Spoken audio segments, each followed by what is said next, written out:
We thought Intel's GPUs were fast. Never mind. Did you want to run Doom on your motherboard BIOS? Because you can do that now, and you can only have USB-C everywhere. Let's get into the hot news, everybody. I'm your bro host. We're going to be going over the hottest tech news that I can find on the internet while you enjoy your breakfast. And we're going to start off today kind of recanting something that we talked about in yesterday's episode of Hot News, which was preliminary benchmarks coming out from Intel's A730M GPU that was going to be placed in some of their laptops that are now shipping across the world. And in those benchmarks from yesterday's episode of Hot News, it looked like it could perform around an RTX 3070 or an RTX 3070 Ti, a pretty decent showing from Intel on their new GPUs. Until today, when we got actual gaming benchmarks, not just, made up synthetic run simulations of things that don't actually even matter, and Intel.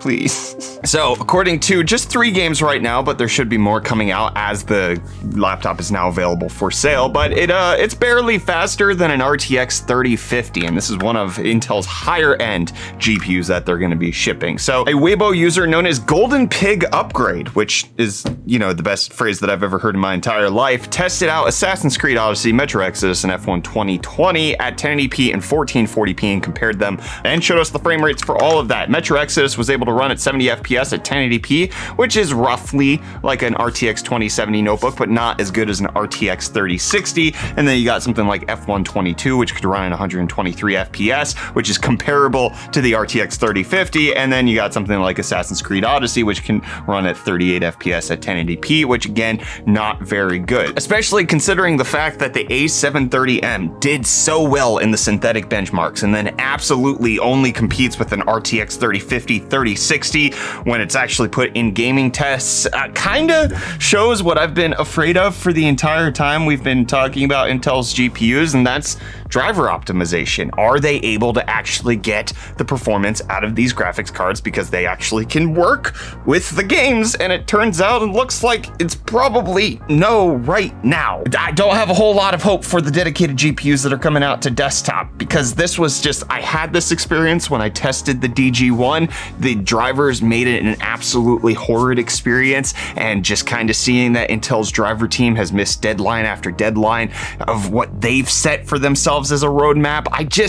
The confidence that this is gonna be a good launch where people are gonna enjoy the plethora of different options is kind of low right now. It seems like NVIDIA and AMD are still going to be the go-to choices, and Intel will be over here trying to figure themselves out, trying to realize how they can make things better before they're going to be taken seriously as an option. My guess is that they're only going to be purchased in pre-builts, and that's kind of the rumor that we've been hearing floating on anyways, that Intel is going to be targeting the OEM desktop market. They want to ship it out with companies like HP, Dell, etc., so that when you see a gaming computer at Costco with your parents, that's what you're picking up, and that has Intel inside for the GPU, rather than gamers getting the deliberate choice to put it inside of their systems, which not sure we'd make that choice anyways, given how things are performing. But does this kind of align with your expectations of the Intel Arc Alchemist GPUs? Let me know down below in the comments. Gonna let you know that crypto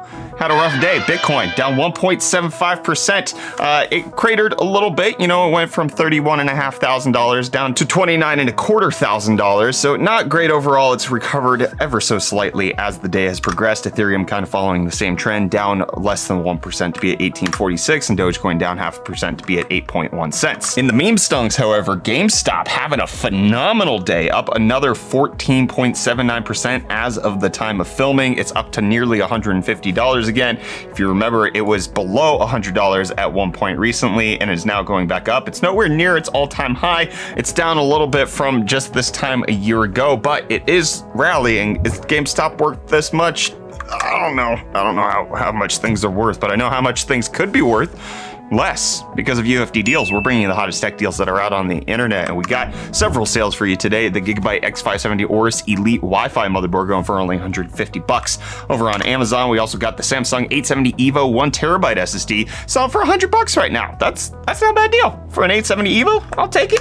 And then we also have the Sony WH-1000 XM4 noise canceling headphones going for $278 over on Amazon, which is a sale of 21%. I love these. I've had these. The 5s just recently came out, but those cost $400. Getting these for $278 is a really good price. These actually have some features that are missing on the 5s, but the 5s also have better noise cancellation. So it's kind of a toss-up, but $278, that's really hard to go wrong for the quality headphones that you're getting on that. And one of the quality things that I want to try out one day in my life is the Polestar brand of vehicles. With the Polestar 3 getting shown off by the company for the first time ever, not in camo. This is their SUV that they're planning on launching or announcing later this year in October. Polestar is a joint effort between Volvo and Geely? I'm not 100% sure how I'm supposed to pronounce that, but they've kind of always looked like Volvo cars, but they say that they're going to move out of mom and dad's basement and try to create a design style of their own. We're expecting the Polestar 3 to have 372-mile range. It's also going to have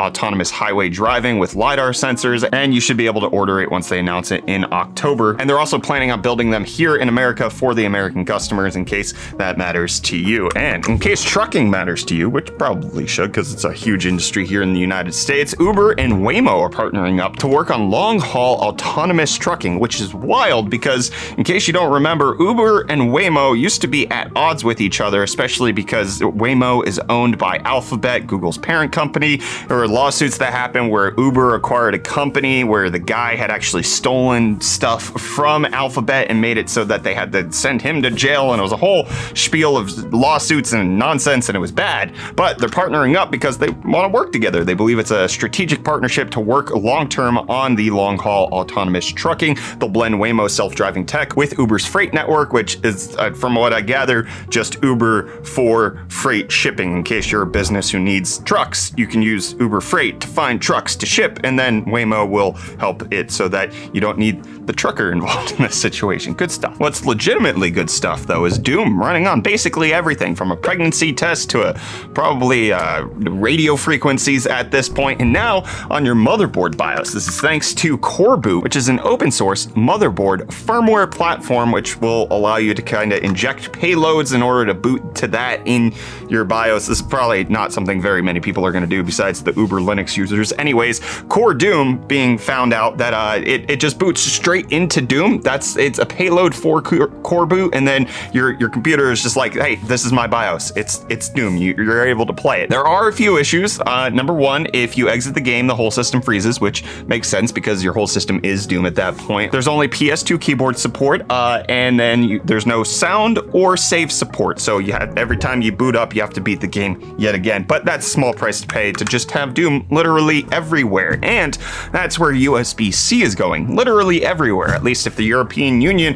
has its say, which it says it's going to have its say. Anyways, the European Union enforcing Type-C on essentially most electronic devices across their entire gamut, starting with phones and then moving on to laptops. They want to make it easier so that there's a universal charging standard, but then on top of that, having a harmonized fast charging technology that will make it so that you can ubiquitously use a charger across a wide range of devices. They're giving a 24-month grace period for devices in order to switch over to USB-C for charging, except for laptops, which have a 40-month grace period. So that puts us in 2024 for the phones, and then sometime in late 2025, 2026 for the laptops to all be based on USB-C. This is a really interesting move. We've been speculating that this would come for a long time. This would likely force Apple's hands to start making iPhones with USB-C chargers, which is, I think, the primary thing that people want out of this, which personally, I'm not that bothered by. I mean, Lightning has been around for years. There's a wide array of an ecosystem for it. It's not like Apple's changing their charging standard every 2 or 3 years. They've actually held on to it. They went from 30-pin to Lightning, and then they've stayed there. Obviously, changing over to USB-C will make it so that things can work with other accessories that are out on the market. But it's not. I would be more upset with the Apple situation had they actually been trying to change the standard regularly, but they haven't done that. But I want to hear from you. What do you think of USB-C being featured on essentially every device in order for that to be the charging mechanism that's happening? Which would that change, you know, the MacBook Air situation where you can't use the MagSafe, or does that count since it is a USB-C plug that's there? It's the C to the MagSafe. Is that allowed? Because I like MagSafe. I don't want USB-C in place of MagSafe. I want MagSafe. MagSafe is good. Not the phone MagSafe with the magnets, but the laptop MagSafe. I prefer that. I don't know. Let me know your thoughts on this down below in the comments, and I'll see you back here for more tech news tomorrow. Allegedly.